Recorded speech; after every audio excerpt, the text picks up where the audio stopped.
이틀 후 병원 상담실에서 기자를 만났습니다. 40대 중반의 여성 기자였습니다. 이름은 한지민. 처음 뵙겠습니다. 강 선생님한테 연락받고 왔어요. 그녀는 강호진과 악수를 나눴고 저에게 명함을 건넸습니다. 일보 사회부 기자. 제가 사회부에서 10년 넘게 일했는데요. 특히 공권력 남용 사건을 많이 다뤘어요. 정 선생님 사건 꼭 밝혀내고 싶습니다. 제 이야기를 믿으실 건가요? 당연하죠. 제가 여기 온 이유가 그거예요. 그녀가 녹음기를 꺼냈습니다. 지금부터 하시는 말씀 녹음해도 될까요? 나중에 기사 쓸 때 정확해야 하니까요. 저는 고개를 끄덕였습니다. 그리고 말하기 시작했습니다. 12월 23일 밤에 일어난 모든 것을, 검문소에서 만난 오경태, 창고로 끌려간 일, 그곳에서 당한 일들, 어머니가 말을 잃은 것, 한지민 기자는 한마디도 끊지 않고 들었습니다. 때때로 눈을 감고 고개를 끄덕였습니다. 제 이야기가 끝났을 때 그녀의 눈가에 눈물이 맺혀 있었습니다. 죄송합니다. 기자가 울면 안 되는데 괜찮아요. 증거는 있나요? 문자나 통화 기록 혹은 휴대폰을 빼앗겼어요. 그날 밤에 CCTV는요? 창고 안에는 없었어요. 한지민이 메모를 적었습니다. 어려울 겁니다. 물증 없이 진술만으로는. 제가 도울 수 있습니다. 강호진이 끼어들었습니다. 10년 전 사건 기록이 아직 남아 있어요.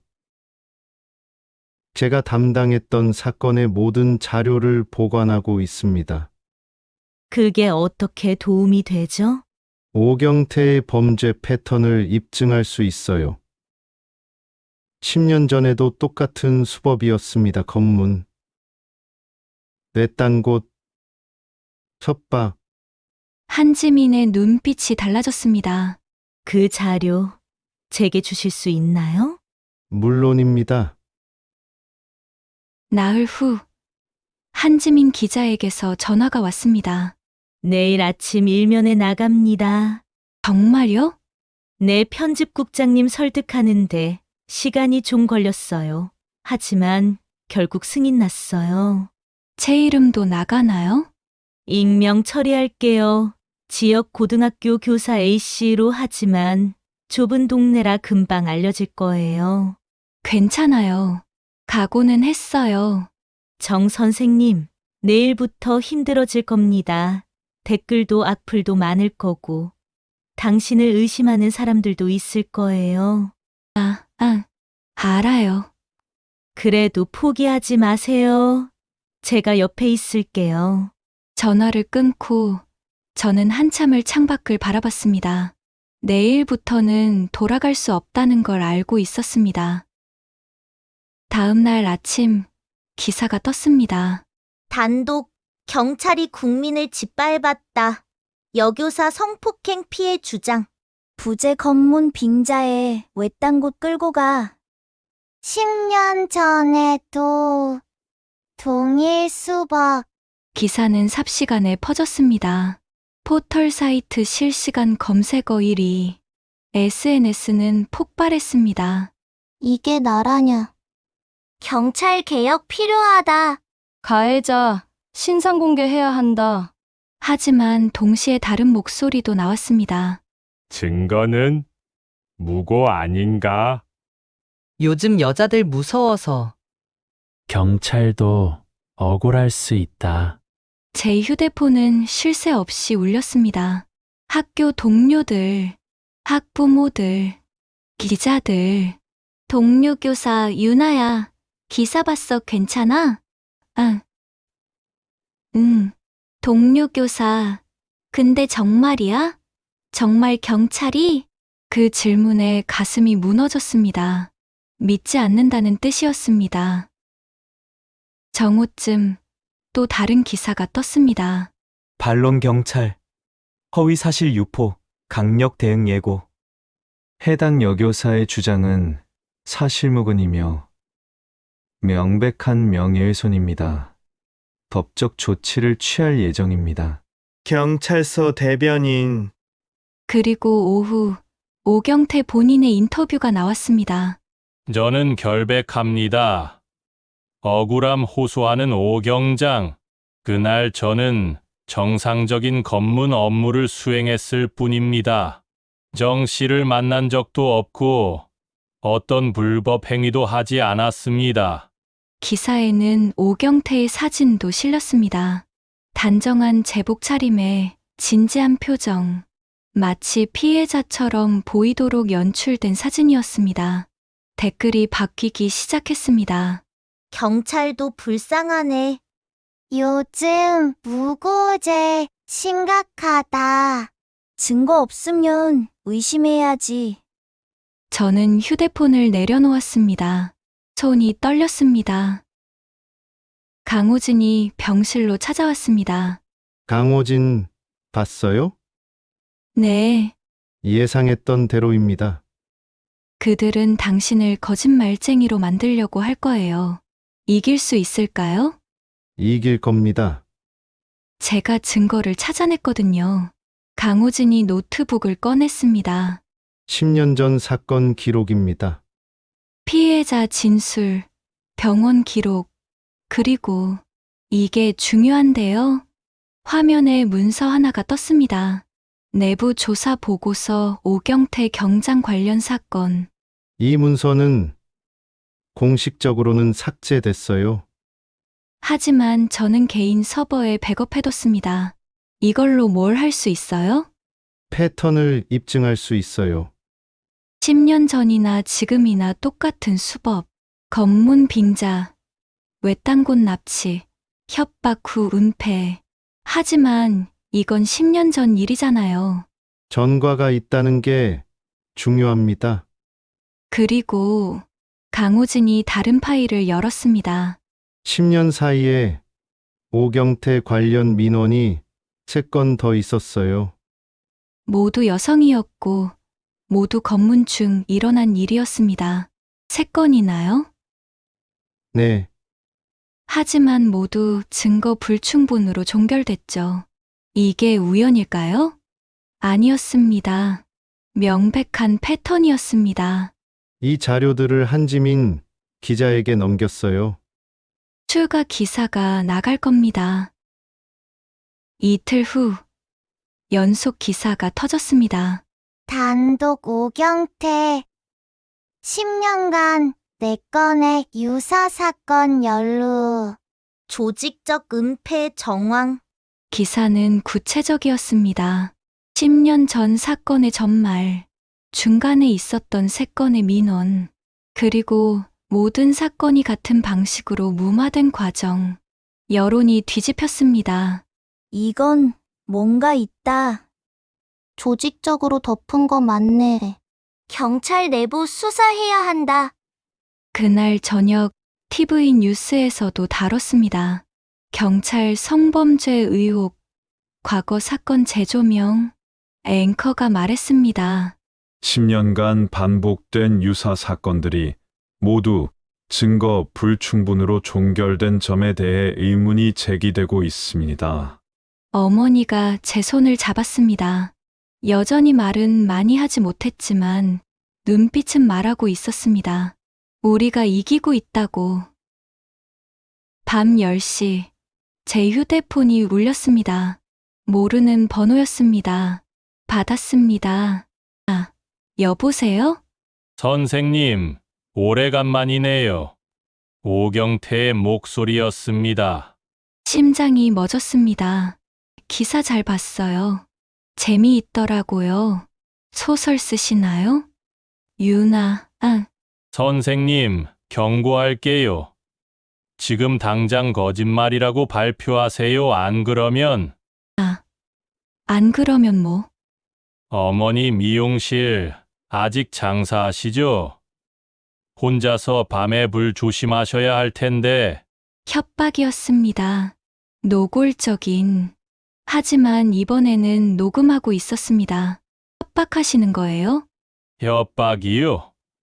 아니에요. 그냥 걱정돼서요. 요즘 화재 사고 많잖아요. 녹음하고 있어요. 잠시 침묵이 흘렀습니다. 뭐라고요? 지금 이 통화 전부 녹음하고 있어요. 협박죄로 추가 고소하겠습니다. 전화가 끊겼습니다. 저는 떨리는 손으로 녹음 파일을 저장했습니다. 그리고 즉시 강호진에게 보냈습니다. 5분 후 강호진에게서 전화가 왔습니다. 완벽합니다. 이거면 협박죄 입증할 수 있어요. 정말요? 네, 내일 아침 경찰청 감찰부에 직접 제출하겠습니다. 더 이상 지역 경찰서를 거치지 않을 겁니다. 처음으로 이길 수 있다는 확신이 들었습니다. 다음 날 강호진은 서울경찰청 감찰부로 향했습니다. 저도 함께 가려 했지만 강호진이 만류했습니다. 언론에 노출되면 안 됩니다. 제가 다녀올게요. 그는 모든 증거를 들고 갔습니다. 10년 전 사건 기록, 협박 전화 녹음 파일, 그리고 윤아의 상세한 진술서. 오후 3시 강호진에게서 전화가 왔습니다. 감찰부에서 정식 수사 착수했습니다. 정말요? 네, 오경태와 박성일, 그리고 은폐에 가담한 상급자들까지 모두 조사 대상입니다. 드디어 하지만 조심하세요. 이제부터가 더 위험합니다. 궁지에 몰린 쥐가 더 사납거든요. 강호진의 경고는 정확했습니다. 그날 밤 인터넷에 이상한 글들이 올라오기 시작했습니다. 정윤아 교사, 과거 허위 고발 전력 있다. 대학 시절 제가 선배를 고발했던 일이 왜곡되어 퍼지고 있었습니다. 상습적으로 남성을 함정에 빠뜨리는 여성. 돈 목적의 무고 사건일 가능성. 정신질환 이력이 있다는 증언도. 모두 거짓말이었습니다. 하지만 사람들은 믿기 시작했습니다. 댓글이 다시 바뀌었습니다. 뭔가 이상한데? 경찰이 피해자일 수도. 여자 말만 믿으면 안 되지. 학교에서도 연락이 왔습니다. 교감 선생님이었습니다. 유나 선생님, 당분간 휴직하시는 게 어떨까요? 왜요? 학부모들이 불안해하십니다. 소문이 안 좋아서. 제가 뭘 잘못했는데요? 잘못했다는 게 아니라 진정될 때까지만 학생들 생각해서라도. 학생들 생각. 그 말이 비수처럼 꽂혔습니다. 알겠습니다. 전화를 끊고 한참을 울었습니다. 같은 시각 파출소. 박성일은 책상 앞에 앉아 손을 떨고 있었습니다. 오경태는 자신만만했지만 박성일은 달랐습니다. 감찰부 조사, 증거 자료, 협박 녹음, 모든 게 무서웠습니다. 집에 돌아오니 초등학교 2학년 딸이 그림을 그리고 있었습니다. 딸 아빠, 이거 봐, 우리 가족 그렸어. 그림 속에는 웃고 있는 가족이 있었습니다. 아빠, 엄마, 그리고 딸. 딸 아빠는 경찰이니까 영웅이야. 박성일의 가슴이 무너졌습니다. 영웅. 자기는 영웅이 아니었습니다. 괴물이었습니다. 그날 밤, 박성일은 잠을 이루지 못했습니다. 계속 그 교사의 얼굴이 떠올랐습니다. 비명 소리가 귓가에 맴돌았습니다. 새벽 3시. 그는 결심했습니다. 새벽 4시. 제 휴대폰이 울렸습니다. 모르는 번호였습니다. 받지 않으려다가 혹시나 하는 마음에 받았습니다. 여보세요? 정윤아, 선생님 맞습니까? 남자 목소리였습니다. 떨리는 목소리. 누구세요? 박성일입니다. 심장이 멎었습니다. 공범. 그날 밤 오경태와 함께 있던 그 사람. 아, 왜 전화했어요? 죄송합니다. 정말 죄송합니다. 제가 미쳤었어요. 그는 울고 있었습니다. 선생님, 저 자수하려고 합니다. 자- 내 모든 걸 다 말하려고요. 그날 밤일 오경태가 뭘 했는지, 제가 뭘 했는지 전부. 왜? 갑자기? 제 딸이 저를 영웅이라고 했어요. 하지만 저는 영웅이 아니에요. 저는 괴물이에요. 박성일의 목소리가 떨렸습니다. 더 이상 거짓말하고 싶지 않아요. 벌 받고 싶어요. 아, 선생님, 용서해달라는 말은 안 할게요. 용서받을 자격 없으니까 그냥 제가 할 수 있는 건 진실을 말하는 것뿐이에요. 전화가 끊겼습니다. 저는 한참을 멍하니 앉아 있었습니다. 그리고 즉시 강호진에게 전화했습니다. 박성일이 자수한대요. 정말입니까? 네, 방금 전화 왔어요. 이건 결정타입니다. 내부 증언이 나오면 오경태는 끝입니다. 이틀 후, 박성일은 검찰에 자수했습니다. 그리고 모든 것을 진술했습니다. 그날 밤의 상세한 상황, 오경태의 지시, 창고에서 일어난 일들, 협박의 전말, 그리고 10년 전 사건까지. 10년 전에도 오경태는 같은 짓을 했습니다. 저는 그때도 알고 있었어요. 하지만 입을 다물었습니다. 검사가 물었습니다. 왜 입을 다물었습니까? 무서웠으니까요. 오경태가 저를 협박했어요. 말하면 당신 가족도 무사하지 못할 거라고. 증거가 있습니까?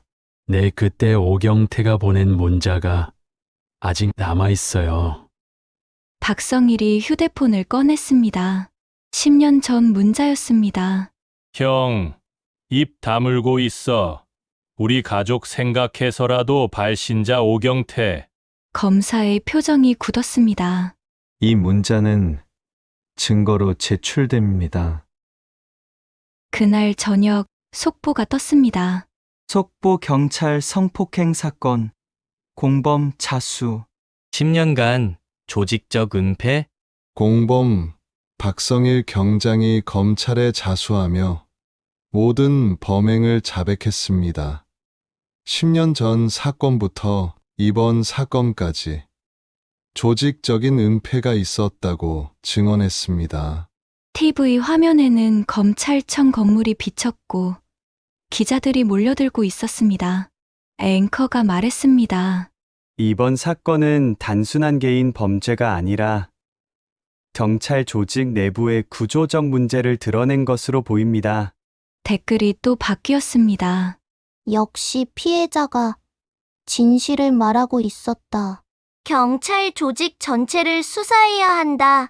피해자에게 사과해야 한다. 어머니가 TV를 보며 눈물을 흘렸습니다. 그리고 처음으로 온전한 문장을 말했습니다.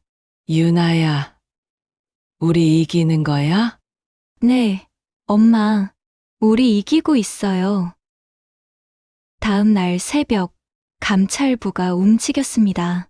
오경태의 집 앞, 경찰 차량 3대가 섰습니다. 초인종이 울렸습니다. 오경태가 문을 열었습니다. 뭐야, 새벽부터. 감찰관 오경태, 당신을 성폭행 및 직권남용 혐의로 긴급 체포합니다. 뭐? 이게 무슨?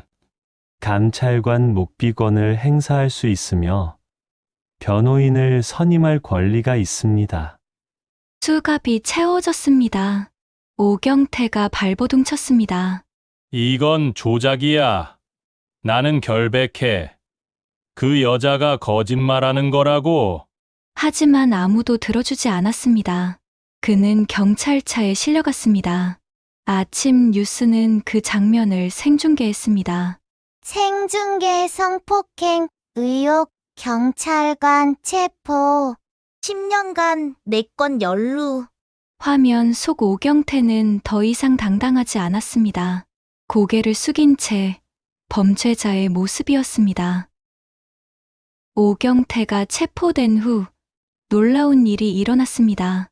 과거 피해자들이 나타나기 시작한 것입니다. 10년 전 그 고등학생, 아니, 이제는 30대가 된 여성이 기자회견을 열었습니다. 저는 10년 동안 침묵했습니다. 무서웠으니까요. 아무도 믿어주지 않았으니까요. 그녀의 목소리는 떨렸지만 분명했습니다. 하지만 정윤아 선생님이 용기를 내주셨어요. 그래서 저도 말하고 싶습니다. 오경태는 괴물입니다. 중간에 묻혔던 3건의 피해자들도 나타났습니다. 모두 비슷한 이야기를 했습니다. 검문, 협박, 폭행, 그리고 침묵 강요. 한지민 기자가 그들을 인터뷰했습니다. 한지민 왜 그동안 말하지 못하셨나요? 무서웠어요. 경찰이 가해자인데. 누구한테 신고해요? 그리고 아무도 믿어주지 않았어요. 오히려 저를 의심했어요. 왜 그 시간에 혼자 다녔냐고, 왜 짧은 치마를 입었냐고. 2차 가해였습니다. 사회 전체가 가해자 편이었습니다. 하지만 이제는 달랐습니다. 샵 7챕터 모든 것이 뒤집히는 순간. 체포 일주일 후 강호진에게서 전화가 왔습니다. CCTV를 찾았습니다. 네? CCTV요? 내 창고 근처 도로에 있던 블랙박스 영상입니다. 하지만 창고 안은 안 나올 텐데요. 창고 안은 아니지만 당신들이 끌려가는 장면과 새벽에 버려지는 장면이 다 나와요. 제 손이 떨렸습니다. 그리고 더 중요한 게 있어요. 창고 뒤편에 오래된 관리실이 있었는데 거기 구형 CCTV가 작동하고 있었어요. 아, 설마. 내 창고 입구가 다 찍혀 있어요. 당신들이 끌려 들어가는 것. 몇 시간 후 나오는 것. 전부. 눈물이 났습니다. 이제 끝났어요. 이걸로 모든 게 입증됩니다. 2달 후 재판이 시작됐습니다. 법정은 사람들로 가득했습니다. 기자들, 시민단체, 그리고 과거 피해자들. 오경태와 박성일이 피고석에 앉았습니다. 오경태는 여전히 고개를 들고 있었지만 박성일은 고개를 숙인 채 울고 있었습니다. 재판장이 입장했습니다. 피고인 오경태, 박성일 성폭력 범죄의 처벌 등에 관한 특례법 위반, 직권남용, 협박, 증거인멸 교사 등 총 12개 혐의로 기소되었습니다. 검사가 일어섰습니다. 먼저 증거 자료를 제출하겠습니다. 화면에 CCTV 영상이 재생됐습니다. 12월 23일 밤 11시 47분. 유나의 차가 순찰차를 따라 창고로 들어가는 장면. 12월 24일 새벽 4시 23분. 유나와 어머니가 차에서 내려 풀숲에 버려지는 장면. 모든 것이 명백했습니다. 또한 피고인 박성일의 자백 진술서, 협박 전화 녹음, 10년 전 사건 기록, 그리고 추가 피해자 4명의 진술이 있습니다. 오경태의 변호인이 일어섰습니다. 하지만 창고, 내부 상황은 입증되지 않았습니다. CCTV는 외부만 찍혔을 뿐. 참고 내부 상황은 피해자 진술과 박성일의 자백, 그리고 병원 진단서로 입증됩니다. 또한 검사가 서류를 들었습니다. 피고인 오경태의 옷과 차량에서 채취한 피해자의 DNA, 그리고 피해자의 옷에서 채취한 피고인의 DNA가 일치합니다. 법정이 술렁였습니다. 오경태의 얼굴이 하얗게 질렸습니다. 피해자 정윤아, 증인석으로 나오십시오. 저는 떨리는 다리로 증인석에 섰습니다. 선서를 했습니다. 양심에 따라 숨김없이 사실대로 말하고 만일 거짓말이 있으면 위증의 벌을 받기로 맹세합니다. 검사가 물었습니다. 검사 12월 23일 밤 무슨 일이 있었습니까? 저는 심호흡을 하고 말하기 시작했습니다. 그날 밤의 모든 것을, 검문소에서부터 창고까지, 그리고 그 안에서 일어난 일들까지. 법정은 조용했습니다. 어떤 이는 눈물을 흘렸고 어떤 이는 분노에 떨었습니다. 오경태의 변호인이 반대 신문을 시작했습니다. 증인은 그날 밤 술을 마셨습니까? 아니요. 하지만 초기 진술에서는 술 취해 머머졌다고 했습니다. 협박 때문에 거짓말했어요. 오경태가 어머니를 해칠 거라고 했으니까요. 증거가 있습니까?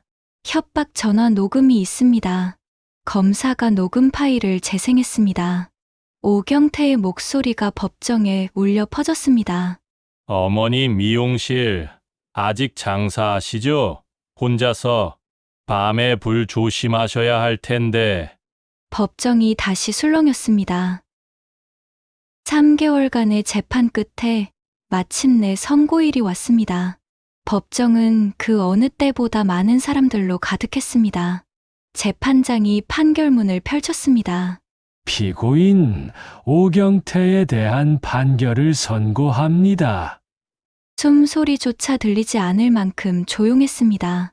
피고인은 공권력을 악용하여 무고한 시민을 상대로 극악무도한 범죄를 저질렀습니다. 더욱이 이는 한 번의 우발적 범행이 아니라 10년간 반복된 계획적 범죄였습니다.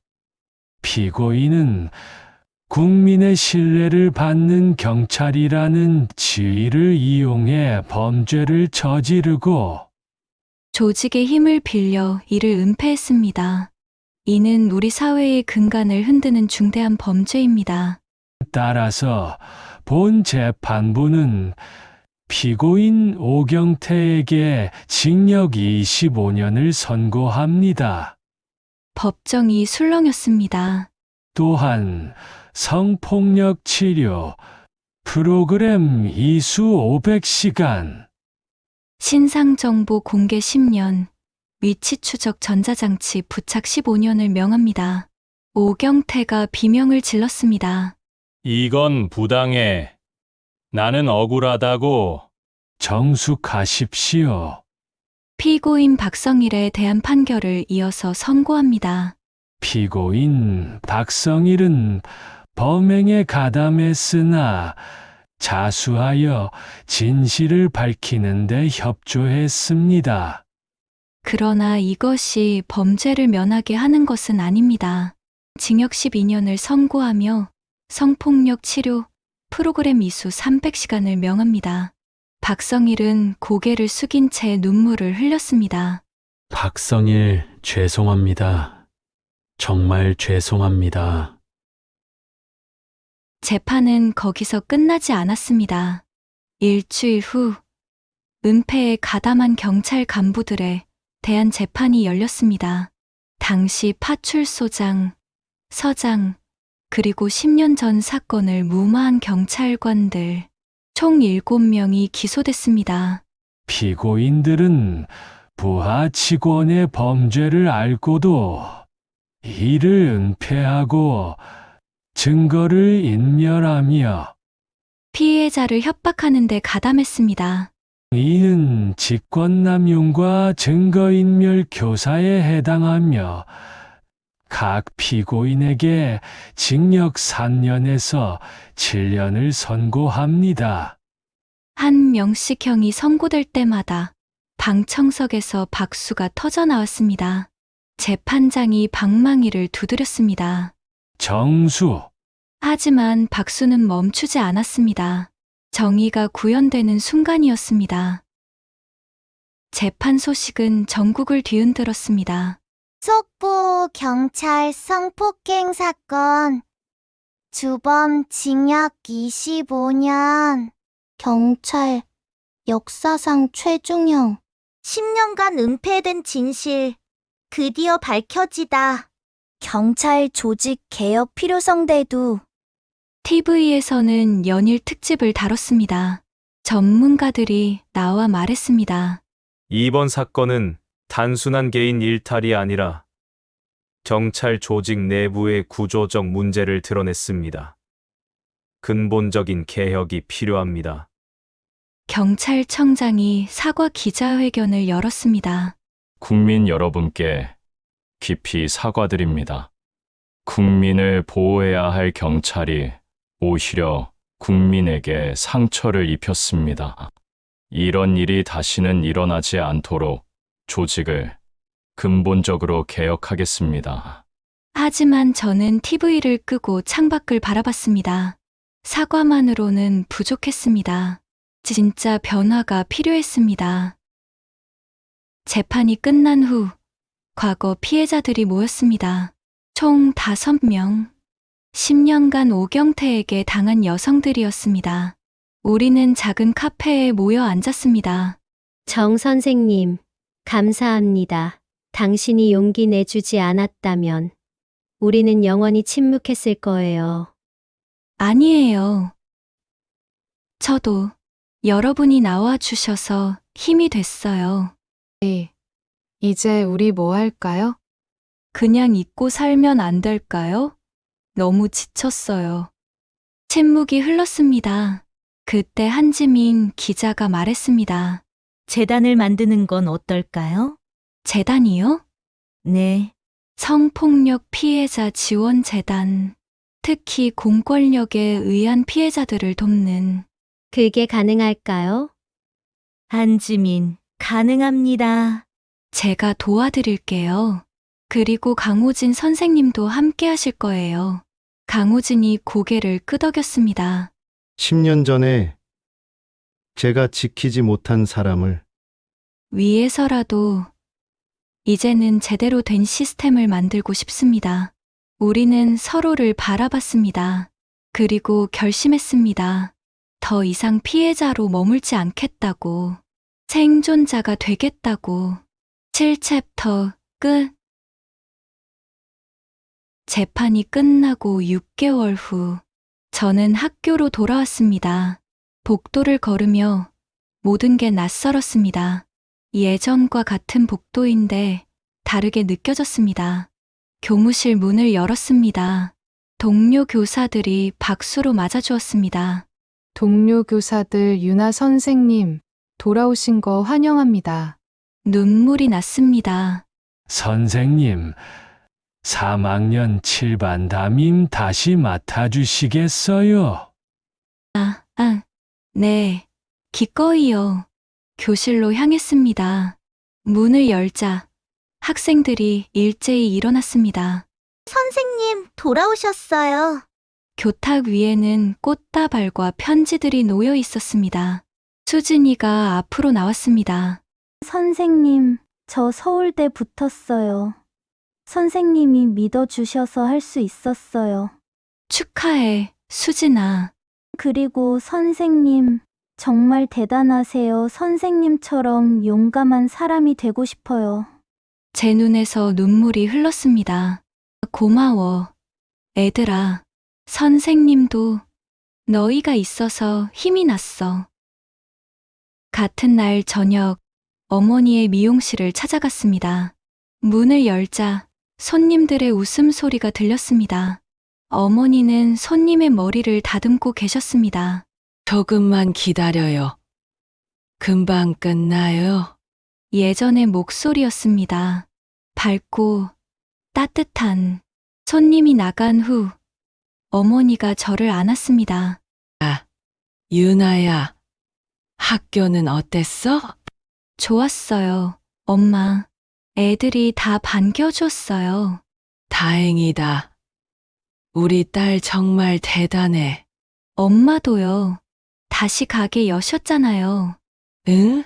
처음엔 무서웠는데 강 선생님이 매일 들러줘서 용기가 났어. 강우진의 이름을 들으니 웃음이 났습니다. 강 선생님, 요즘 자주 오시나 봐요? 혼자. 응? 매일 머리도 안 기르는 사람이 왜 그렇게 자주 오는지. 어머니의 뺨이 붉어졌습니다. 오랜만에 보는 어머니의 수줍은 표정이었습니다. 엄마, 혹시. 아니야. 그냥 고마운 사람이지. 하지만 어머니의 눈빛은 말하고 있었습니다. 세상에 대한 믿음이 다시 조금씩 돌아오고 있다고. 사건이 일어난 지 정확히 1년 후, 저는 어머니와 함께 그 국도를 다시 찾았습니다. 예전처럼 절로 가는 길이었습니다. 하지만 이번에는 강호진도 함께였습니다. 같은 시간, 같은 장소를 지날 때 제 심장이 빨라졌습니다. 손이 떨렸습니다. 유나야, 괜찮아? 유나, 네. 엄마, 괜찮아요. 강호진이 차를 멈췄습니다. 그 자리였습니다. 1년 전 검문당했던 바로 그 자리. 우리는 차에서 내렸습니다. 여기서 잠시 묵념하시겠습니까? 저는 고개를 끄덕였습니다. 세 사람은 손을 잡고 눈을 감았습니다. 1년 전에 우리를 위해, 살아남은 우리를 위해, 그리고 미래의 우리를 위해 눈을 떴을 때 해가 떠오르고 있었습니다. 똑같은 국도, 똑같은 새벽. 하지만 더 이상 두렵지 않았습니다. 엄마, 강 선생님, 이제 가요. 우리는 다시 차에 탔습니다. 절로 향했습니다. 아버지의 제사를 지내러 1년 전에 하지 못한 그 제사를